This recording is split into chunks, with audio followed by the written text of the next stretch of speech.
My first ever documentation contribution was actually to Drupal, but now we're going to talk about using Drupal to manage documentation instead. It's Kitty Radovic, okay, from Proven. Yeah. Thank you very much.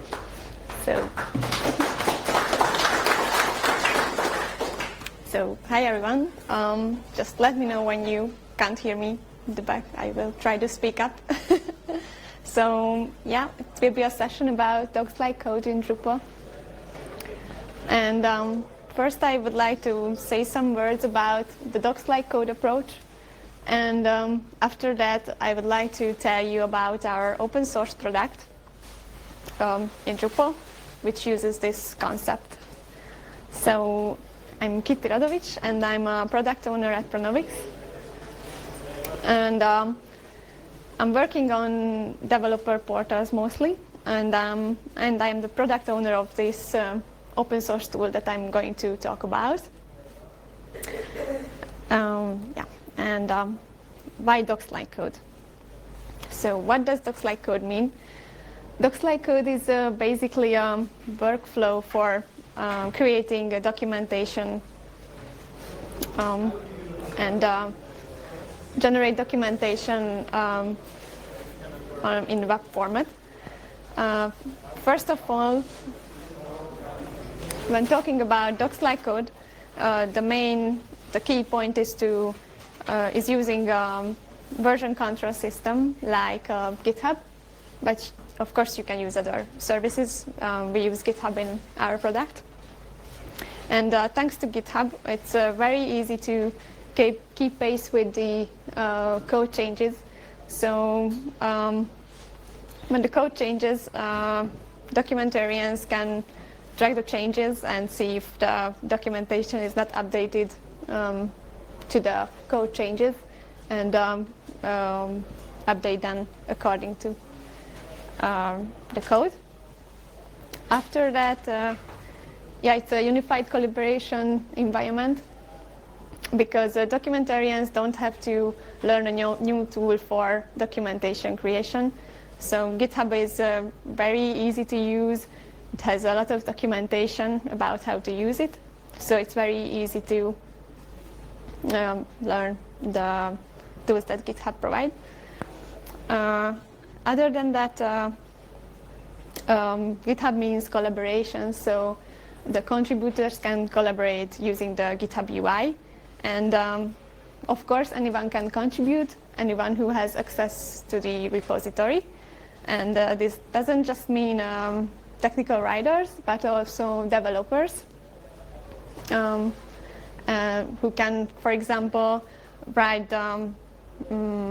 notes about the code changes, and technical writers can extend the documentation and fix the typos and make sentences from the notes. Thanks to GitHub, it's very easy to integrate it with a continuous integration tool. And for example, Jenkins or Travis CI. And it's also useful for static site generators, because static site generators are the well-known tool for creating docs or using this docs-like code concept. And static site generators basically grab the content mostly written in Markdown and templates, and they create the final static site in HTML and with all the assets. Yes, and these continuous integration tools can trigger the generation of documentation. But sometimes static sites are not enough. So with CMSs, we can substitute the role of static site generators.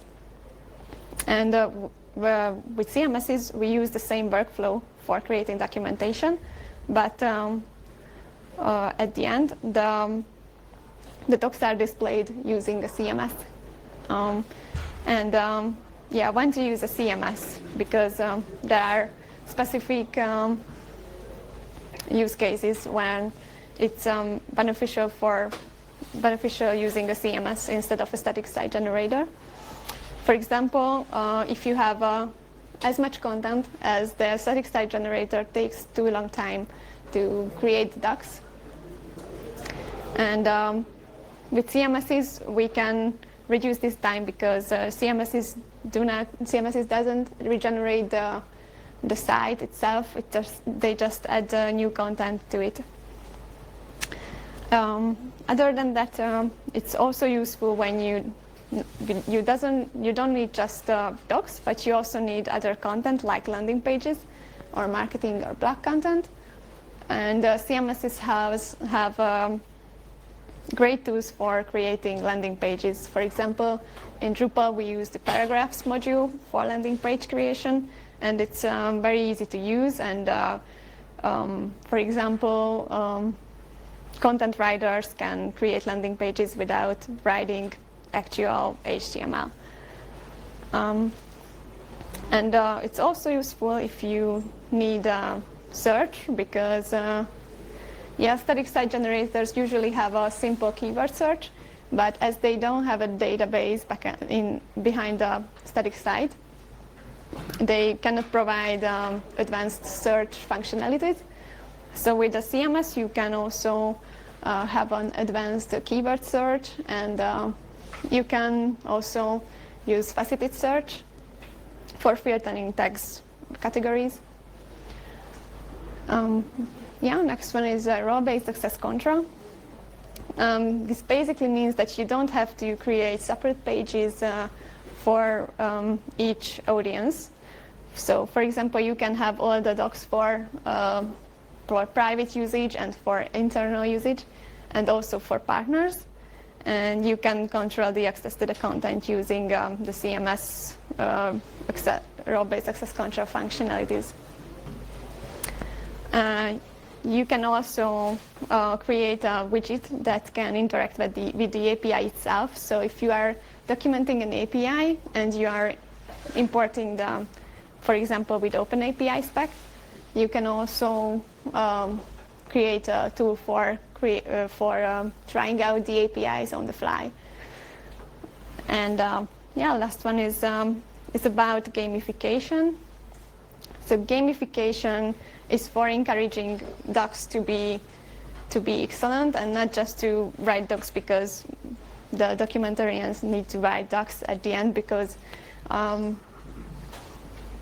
developers won't understand the product without docs, so they need to provide something just before releasing a product.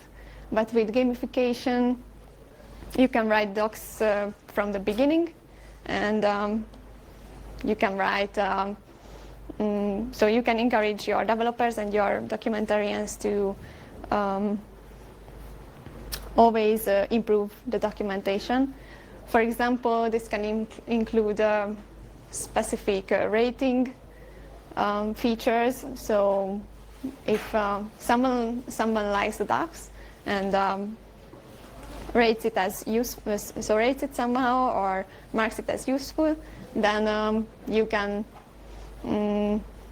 evaluate your documentation and see which pages are useful and which pages have to be improved. Okay, so now I would like to talk about the open source product we created in Drupal. So we already had something before meeting docs like code. The first version had a UI for adding the Markdown content to the documentation. So as you can see, on the UI, the documentarians were able to add the title and the body in Markdown format and display it as a one-page format with a navigation on the left. And we also wanted to integrate with the OpenAPI spec. And in the first version, we had a file uploader on the UI. And content editors could also add additional tags and the version to it. And it had a very simple layout. It can be seen on the left-hand side. But after adapting docs-like code, we created a step-by-step form for importing docs at the same time. In the first step, GitHub account has to be selected, or you can add a new if you want. The second step is choosing the repository. You can either add public repository or choose a private one based on the account you selected. The third step is about choosing the files to import. On the top there's import title can be specified, and then you can choose the content to import from the repository. As you can see, there are Markdown and then the assets imported into the Markdown content. But you can also see that there's a JSON file which is in OpenAPI spec, so you can import all your docs at the same time, basically. After choosing the files, there are some configurations that can be made to the import. For example, as Markdown files have the same extension, we created a plugin-based Markdown format selector where you can choose which Markdown format you use in your docs. And it can be also extended by other formats. And on the downside, you can select how the Swagger or OpenAPI spec files are ended. So it's necessary because if you store your documentation together with your code sources, it can happen that you use JSON format for other configurations or other settings.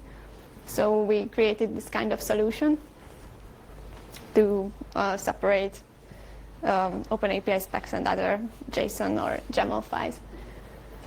And update settings. So this is about publishing changes automatically, which means that Drupal imports the changed content with its cron service, which runs periodically.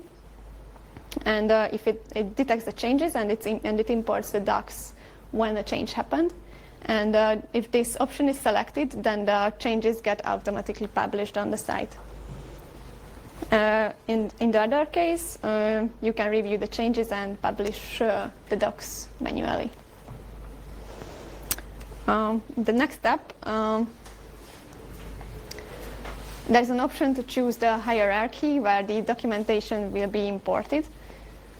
So if you combine separate docs into one documentation hierarchy, you can do by selecting the same hierarchy and order the pages later.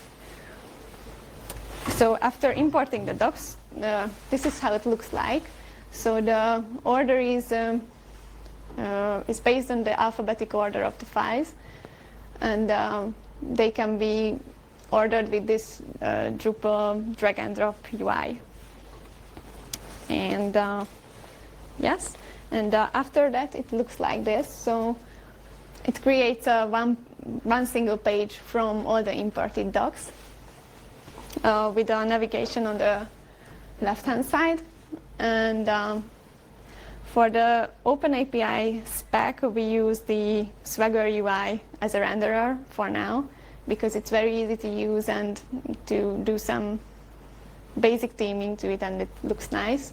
But we would like to create more advanced Drupal-based and entity-based OpenAPI specification, which splits up the OpenAPI specification into different entities and defines the relationships to each other, and render the documentation with this entity-based system.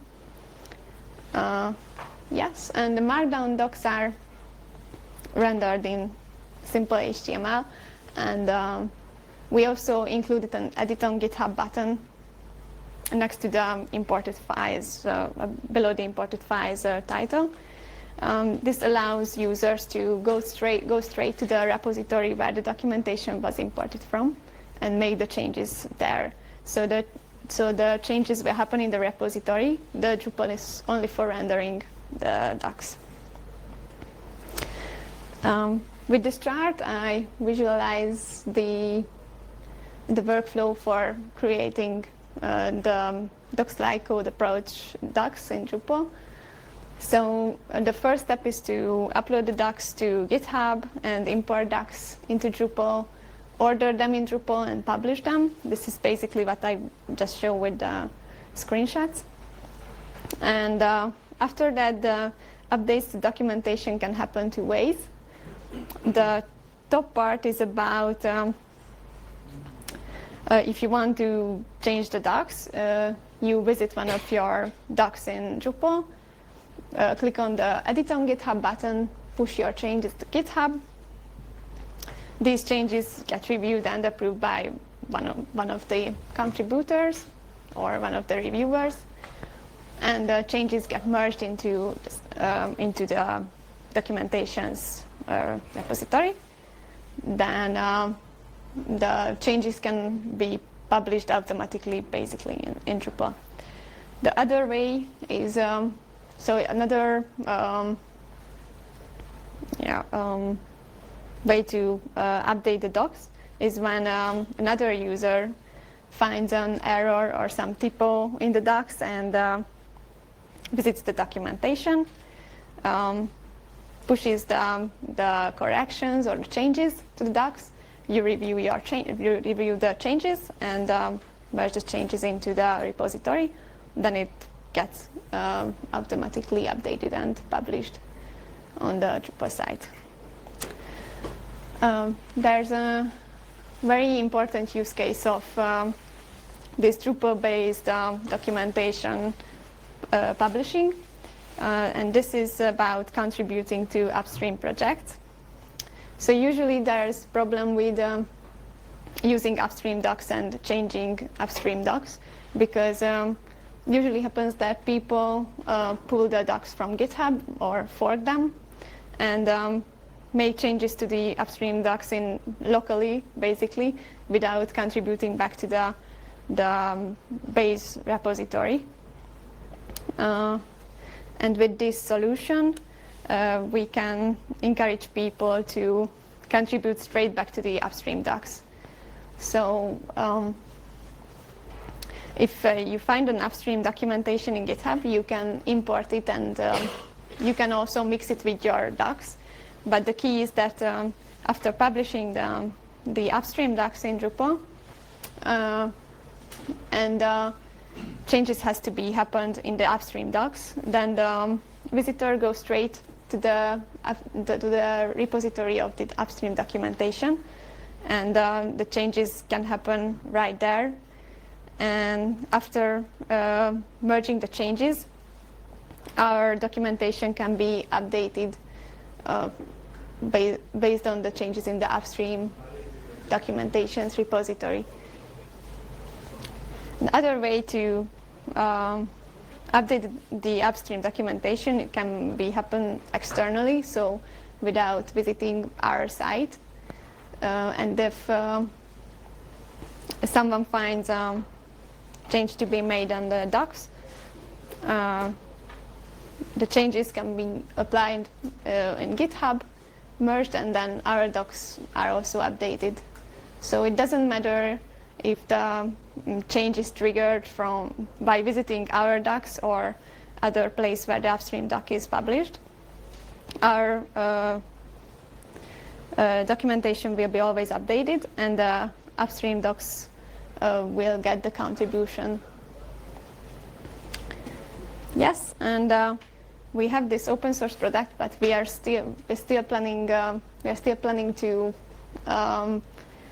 implement other features than we have now. So the OpenAPI specification is a bit granular in our system, so we would like to simplify it a bit. As I said, we split up the OpenAPI spec into multiple Drupal entities, and it seems a bit granular right now. So we want to simplify it a bit. Yes, and I already mentioned the try it out function that CMSs can provide. Unfortunately, we don't have this functionality just yet, but we are strongly working on it because it's a very great way for developers to try out the APIs and just copy paste the code and use the APIs very easily.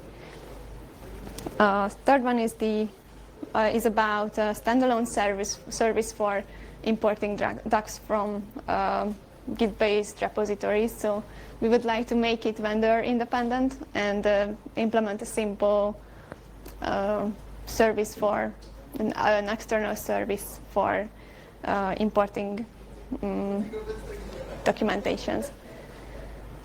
Yes, and as I said, the documentation structure is ordered alphabetically by default. So we would like to use the Markdown data standard map files format for setting up the hierarchy of the documentation. As it's XAML based, so it can be very easily integrated into Drupal 8, and it's very easy to use because it uses Markdown. Yeah, and our open source product is split up into 2 different Drupal modules, which can be downloaded or pulled from GitHub.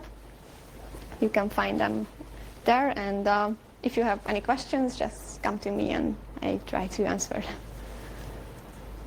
Thank you.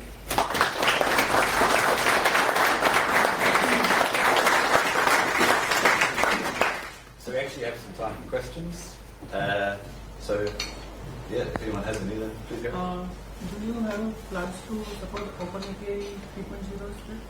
Sorry? OpenAPI 3.0 spec? It's currently supporting version 2.0 of OpenAPI specification, right?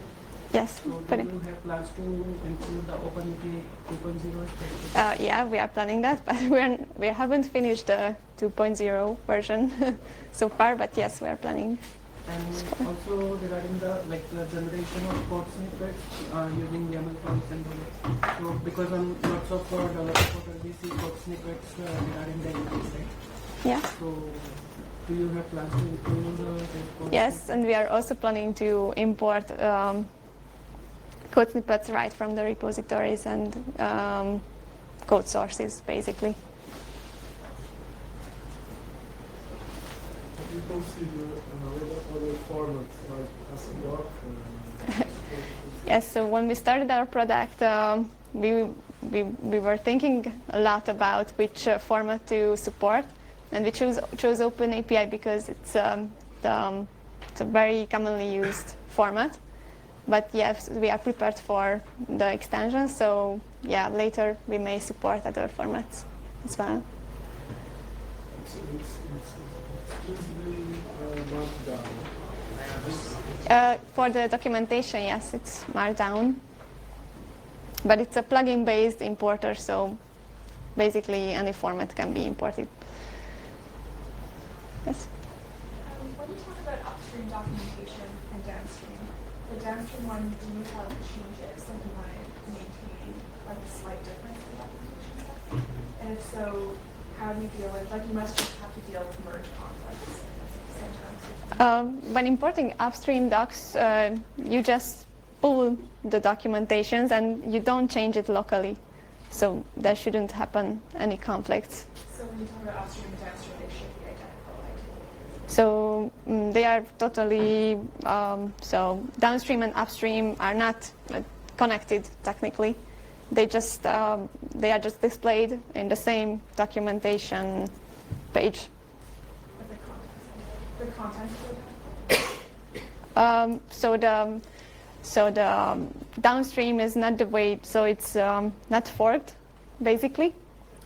Just downstream means that you display the content in your site. So there's no merge. No.